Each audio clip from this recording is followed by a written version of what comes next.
All right, I just want to review this design that was sent in to me.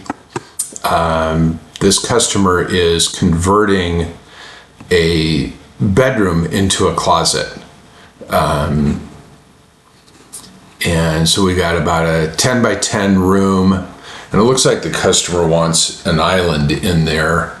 I would generally say this probably isn't enough room for an island, but I'm going to lay it out a little bit differently than what they're showing in here and see if we can make it work.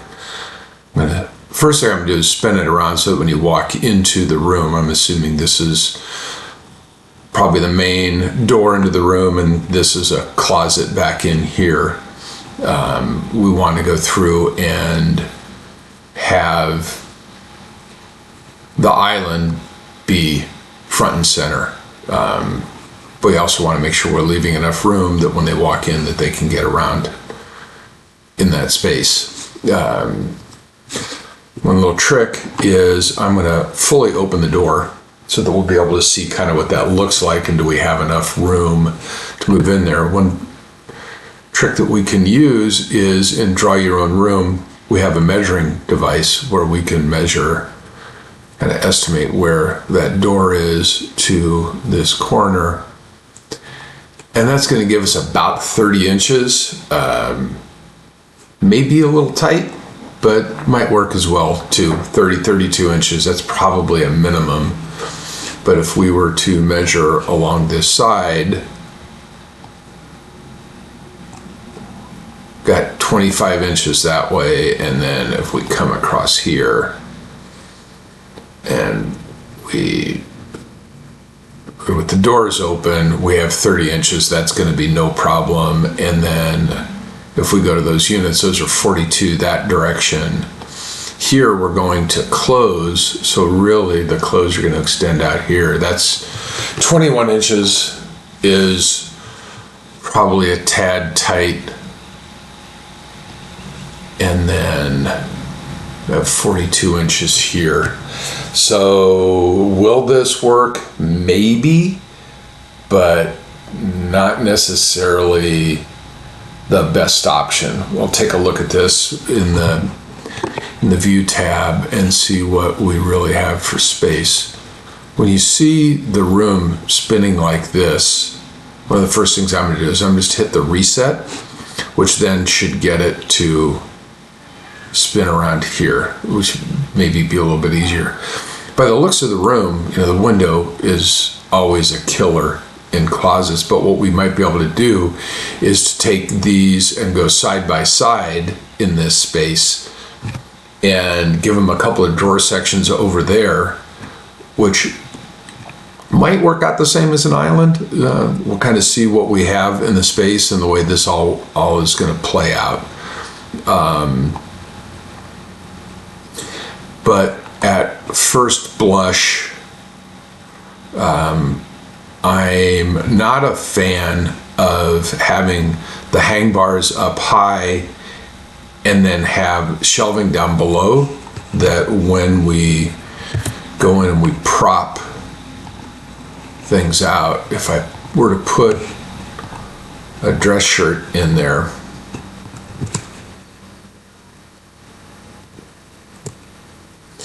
going to see that as you're standing in front of it, this is going to be kind of the view of the customer, where you're blocking what's going to be down below. And I think that's a tough situation. And additionally, if you're in,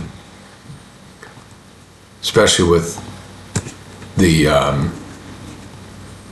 drawers, you can see that's going to be a problem if you're standing right in front of there on what you're going to be able to see. So I believe we can accomplish everything that this design has, and come in and just rearrange some things and make it work a little bit better for the customer. So the first thing I'm going to do is come to this wall, and in these sections, I know they said they wanted low hang, or had about 30 pairs of men's shoes, and they were looking at the shoe fence to be able to do that. I have a catalog set up in here with 85-inch tall tag sections with toe kick, and I am going to grab a medium hang with 3 shoe shelves, and I'm also going to shorten the toe kick in here just because I think that gives us better. So we're going to get 3 pairs of shoes wide here on each shelf. So that's 9.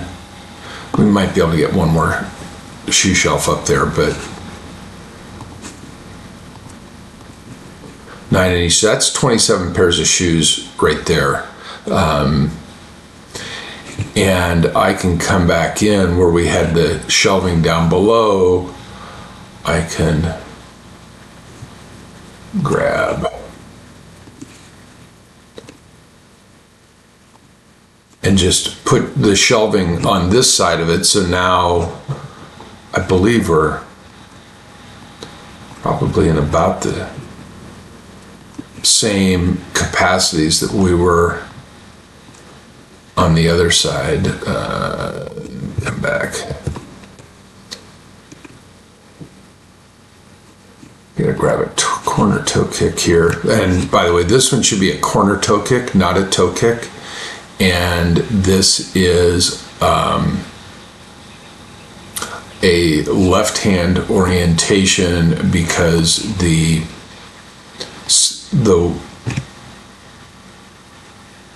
this upright on the single upright on the wall is on the left-hand side of this, so that makes it a left-hand orientation. And then I'm going to come to the other side and then just grab a regular toe kick.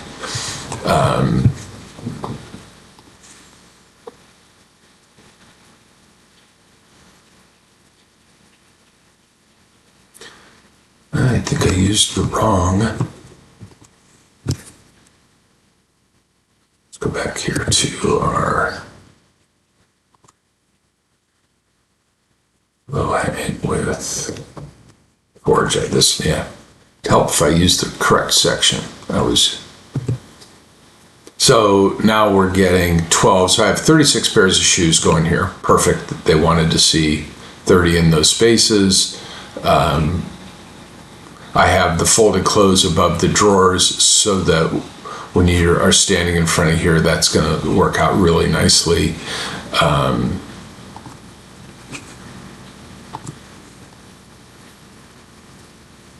Lots of ways to go in and to pull this off. I'm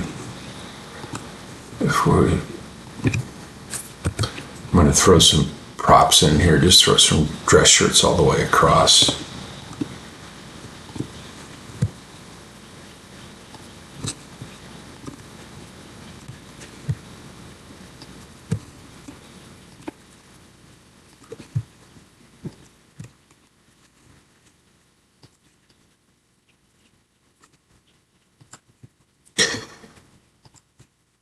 And as always, I want to go into my standing props and put props in here and see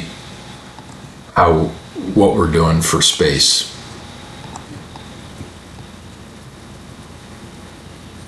Yeah, there's probably enough room. I still think that when they have a hamper on the bottom side, so that's actually good. The hamper means you are not going to be bending over, so you really aren't going to be bending into the clothes. So in that instance, I think the island will work there. And I think that they'll have enough room to be able to walk around this.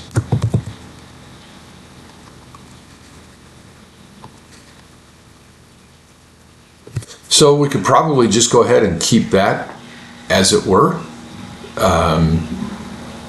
But this is where props can really help you in the design. But as you can see, one of the reasons why I wanted to move the hanging down low and then have the shelves up high is we're wider across the shoulders and narrower, hopefully, across the hips. And so this doesn't really become an issue.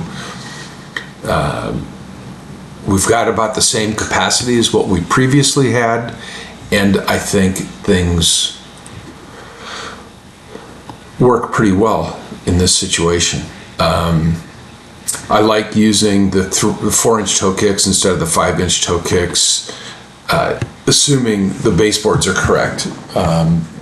This would be having a shorter baseboard in the closet. Otherwise, you're ripping out the baseboards and to put this in, which not necessarily, I think, is needed in this situation. And then in the reach-in closet,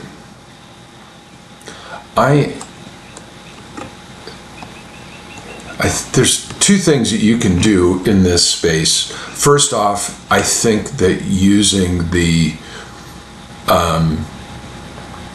bottom shelf and a toe kick in a reach-in closet is kind of a waste. It hurts capacity, and it really, because there's a door on there, people really aren't going to see this. Unlike the master closet that we were just looking at, I think the toe kick really makes it a nice space. Usually what I've seen with people, they want that to look really sharp, and I think this will work for that customer. But here, one thing that we've got a 27-inch deep space, so that if you were to prop this out, you actually have enough room to reach back into here effectively. These are just two blind corners. So we could go back in and leave this as such, but I would go back in, instead of using full height panels, I would do this with the wall hanging system, and I would use 3 48-inch tall panels milled for the hangrail, and then always order the bracket and then through drilled, and we can just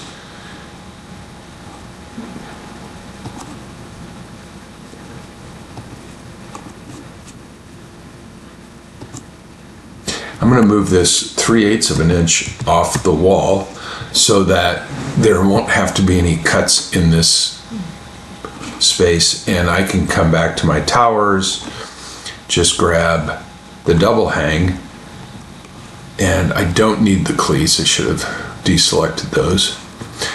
We have the same space. If I come back in and I prop this out, I'm always going to show pants up high.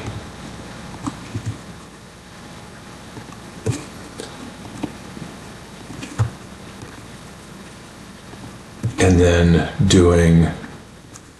we'll just do a sports coat down there.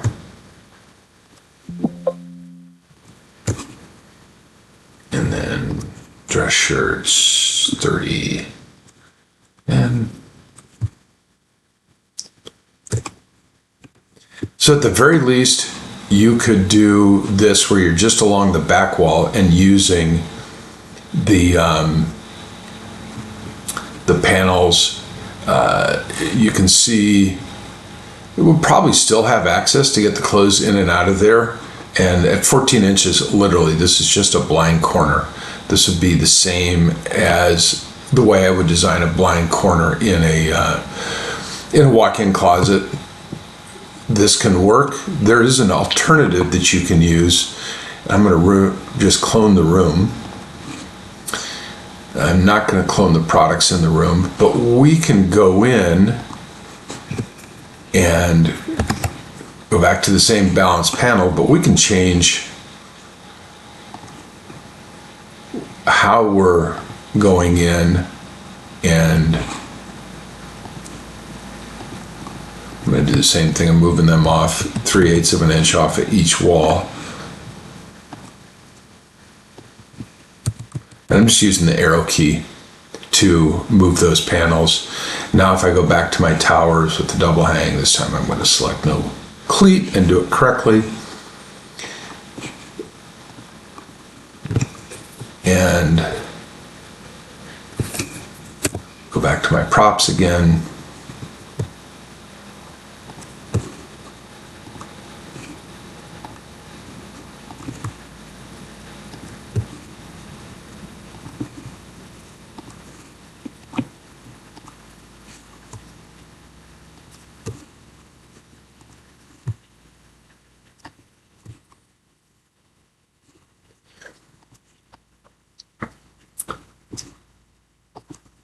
And let's just throw in one of our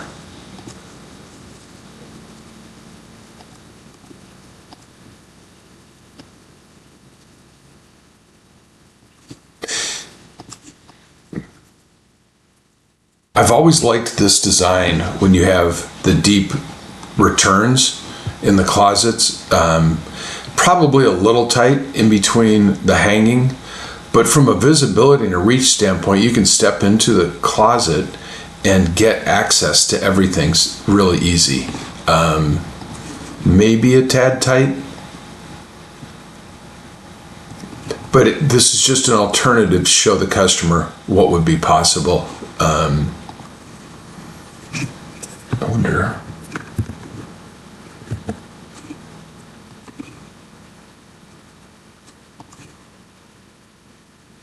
Yeah. Not gonna let me grab that. Okay. No worries. I was wondering if I could put a bridge across there. Probably not a great idea spanning that much space. But this would be another alternative when you're going in there. Certainly if you had a wider space, if this was instead of 58 inches, if it was like 62, I'd be doing this all day long. If I had more than 70 inches across this back wall, I could put a shelving tower in the middle of here. At 70 inches, I'm probably going to use an 18-inch tower for shoes. You get up to 76 inches, I might be looking at a 24-inch tower that could be folded closed. You can even start putting drawers in there and make them a mini walk-in. But this is always a really good idea when you have more than 14-inch return walls on either side of the door, that you can do this design. I pretty much actually had this space in my first house, and I ended up using wire shelving before I knew about custom closets, and it really made this closet workable for my now ex-wife and I. Anyway, just food for thought on all this stuff, on what you want to do. This space would work. So we have here 9 feet, a little over 9 feet of hanging on here. So I've lost about a foot of hanging by turning it sideways.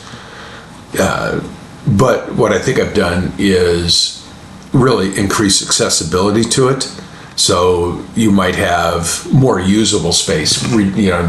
Losing 3 inches on either side in the corners, it's probably going to be hard to get at some of that stuff anyway in that space.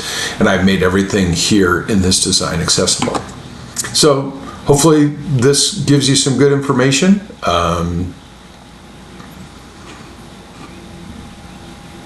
And we will catch you later.